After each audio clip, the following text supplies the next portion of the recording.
Jujur waktu Apple pertama kali ngumumin MacBook Neo ini, ekspektasi aku tuh udah rendah banget ya. Aku pikir MacBook ini tuh kayak cuman buat kayak ngetik-ngetik biasa, buat kayak browsing santai. Cuma setelah aku pakai MacBook Neo ini sekitar 2 mingguan, aku salah besar ya. Dan di video ini aku bakalan jujur ke teman-teman, siapa sih yang worth it beli MacBook Neo ini dan yang nggak worth it beli MacBook ini. Yuk kita bahas.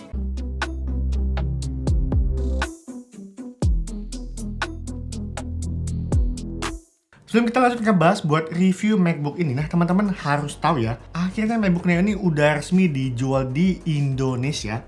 Pre-order mulai tanggal 15 Mei dan jadwal pengiriman di tanggal 22 Mei. Harga start 9,9 juta guys buat varian yang base modelnya. RAM 8GB dan kapasitas SSD 256GB. Nah, cuman buat teman-teman yang nggak kebagian stok MacBook, mungkin teman-teman cari warna seperti aku saat ini, habis semua. Warna blast juga pada kosong. Kamu bisa langsung check out di Studio Ponsel ya guys. Kamu dengan cek aja marketplace-nya. Aku disiapin linknya di kolom deskripsi ya. Diskonnya sama gede juga guys, up to 2 juta. Dan barangnya ini langsung ready ya. Kayak aku pribadi saat ini MacBook Neo dari Studio Ponsel juga guys. Jadi buat teman-teman semua yang memang lagi nunggu momen mau beli MacBook atau ingin pindah ke laptop Apple, ini adalah momen yang tepat banget ya guys. Kalau bisa tonton video ini sampai habis, karena aku bakalan ngebahas semua ya, keunggulan dan kekurangan laptop ini. Yang pertama sebelum kita masuk ke bagian performance, kita akan ngobrol dulu ngomongin buat tampilan desain ini guys. Karena membuat tampilan desainnya, MacBook Neo ini secara visual bener-bener unik banget ya.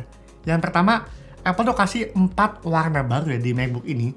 Ada warna silver, warna citrus, warna indigo, dan warna blast. Nah, kalau teman-teman lihat saat ini, aku pakai warna citrusnya guys. Menurut aku ini warna yang paling oke banget ya buat kategori MacBook Neo. Dan dari segi tampilan ngomongin buat desainnya overall ini sih mirip seperti MacBook Air generasi M2 guys. Sampai tipe-tipe Mac ke atas, ya udah begini ya tampilan model desainnya. Material body yang sangat solid, ringan, dan dia udah memiliki 2 port USB Type-C di bagian kiri dan 1 dukungan audio jack. Dan menurut aku yang bikin agak uniknya, ini ada di bagian peletakan posisi speakernya guys. Ngomongin buat speaker MacBook pada umumnya, itu tuh biasanya terletak di bagian kiri kanan, agak ke atas, atau biasanya diselipin di bagian depan engsel hingga kiri kanan. Cuma ngomongin buat MacBook Neo ini, ditaruh di bagian bodi bawah depan ya guys. Dan yang gak kalah unik juga menurut aku tuh ada di bagian storage SSD-nya. Buat kapasitas yang paling kecil ya, 25GB, itu ngomongin buat keyboardnya juga berbeda guys. Gak support untuk Touch ID. Sedangkan buat yang support Touch ID, itu hanya kapasitas yang 512GB. Jadi buat teman-teman yang butuh extra secure lebih aman, malas ngetik-ngetik password, ya teman-teman harus ambil yang 512GB-nya ya. Udah support dengan dukungan Touch ID. Cuman ini baik lagi ya, sesuai dengan kebutuhan teman-teman aja. Karena aku rasa Touch ID ini ya nggak perlu-perlu banget ya. Nah yang kedua masuk ke bagian performance-nya. Ini yang paling bikin aku kaget banget ya guys. Awalnya aku kira chipset sama kayak iPhone, ya paling kayak cuman buat pakai basic aja ya. Paling kita mau buat browsing, ngetik-ngetik, buat kayak sekedar entertain aja, YouTube, streaming dan lain-lain. Cuman sini aku tes pakai buat kerja sehari-hari sebagai content creator. Aku edit video, bikin thumbnail, playback footage dan segala macam. Hasilnya ini benar-benar kaget banget ya guys. Semuanya aman banget. Rendering terasa smooth, playback video juga nggak ada ngedrop, semua multitasking ini terjaga banget ya performance-nya. Nah ini yang bikin aku kaget banget ya dengan chipset sekelas pakai iPhone, harga yang bener-bener udah paling murah di kelasnya. Ini adalah laptop termurah Apple. Cuma buat pekerjaan middle editing, ini semua masih aman banget ya guys.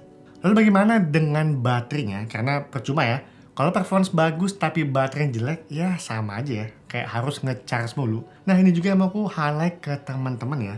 Ngomongin buat daya tahan baterai juga di luar dugaan aku ya. Aku tes pakai ini laptop ya guys, nggak nge-charge. Aku bawa nongkrong di luar, di cafe. Pakai buat kerja ringan aja ya. Nyari bahan materi, riset, nulis skrip tanpa charger.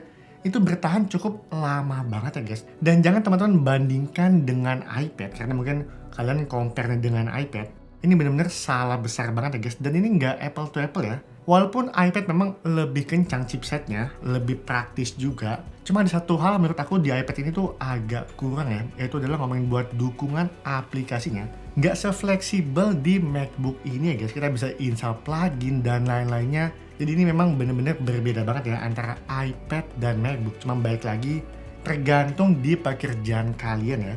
Kalau pekerjaan teman-teman semuanya udah dapat disupport sama iPad, ya why not ya kalian pakai iPad aja.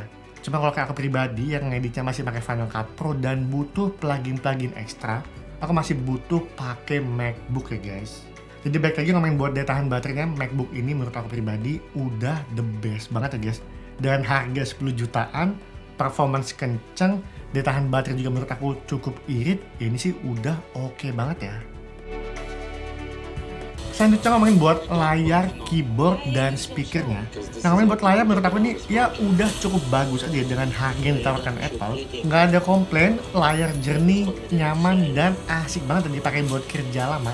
Ya standarnya layar Apple ya guys, dipakai lama, nggak pegel, dan warna tetap konsisten ya.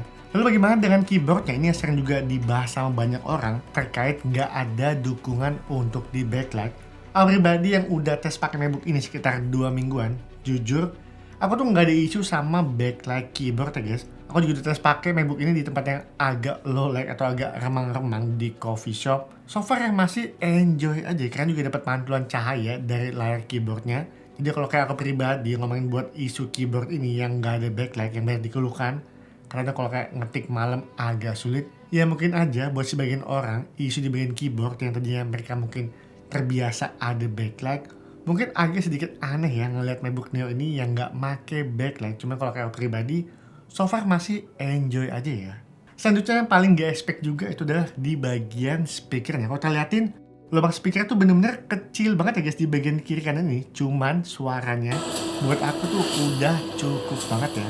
Nggak terlalu kenceng-kenceng banget, tapi nggak terlalu pelan juga ya.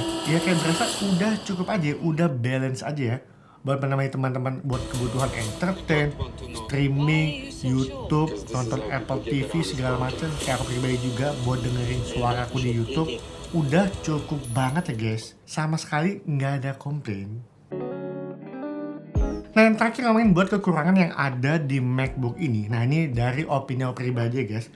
Sebelumnya aku udah pakai MacBook Air M2 dan Mac Mini ya guys dengan tambahan external trackpad. Dan ketika aku pakai trackpad di MacBook Neo ini, jujur buat aku pribadi yang aktif main di video, geser-geser trackpad, pakai fitur 2 jarinya, pakai fitur 3 jari buat zoom in, zoom out segala macam.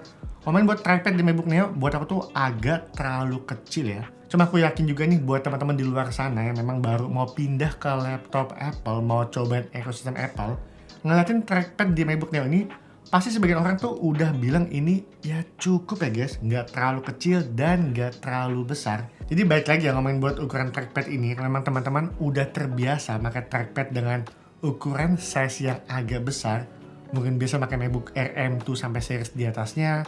Atau mungkin teman-teman yang kayak aku juga ya, pakai external trackpad. Kalau kalian pakai MacBook Neo ini, nyobain trackpadnya, pasti bakalan ke notice ya guys. Dan kayak butuh penyesuaian aja ya, yang tadinya kayak kita agak lega ngomongin buat ukuran trackpadnya, sekarang tuh berasa jadi kayak agak terbatas ya. Selanjutnya menurut aku yang agak kurang lagi ada di bagian kamera depannya. Aku yang udah ngetes langsung di kondisi yang udah agak terang aja, itu noise-nya masih terasa banget ya guys. Mirip seperti kamera webcam MacBook Air M1 ya. Dan ditambah lagi dia belum support fitur center stage, jadi yang main buat kamera depannya dia nggak bisa follow up muka kita guys. Aku jadi ngomongin buat kesimpulannya, MacBook Neo ini worth it atau nggak sih buat dibeli dan cocok untuk pekerjaan seperti apa? Yang pertama ini buat teman-teman yang masih pelajar atau mahasiswa, MacBook Neo ini itu worth it banget ya guys. Buat kalian pakai jangka panjang, middle editing juga, main di Photoshop, mungkin main di CapCut, Final Cut Pro, semua masih ngejar banget ya. Apalagi ditambah juga harga yang sangat value for money, 10 jutaan dapat laptop Apple brand new. Ya udah ini ya, nggak ada tipe MacBook lain. Cuma kamu bisa skip MacBook Neo ini kalau memang teman-teman fokusnya udah untuk fokus kerja berat ya, seperti mungkin pengolahan musik yang berat, pakai Logic Pro X, atau mungkin teman-teman ini seorang desainer berat juga yang aktif rendering, butuh fitur-fitur aplikasi seperti AutoCAD, Blender, fokus juga di After Effects. Nah saran aku, kamu cari MacBook yang lebih proper lagi ya. Entah mungkin seri M3 atau seri M4 nya.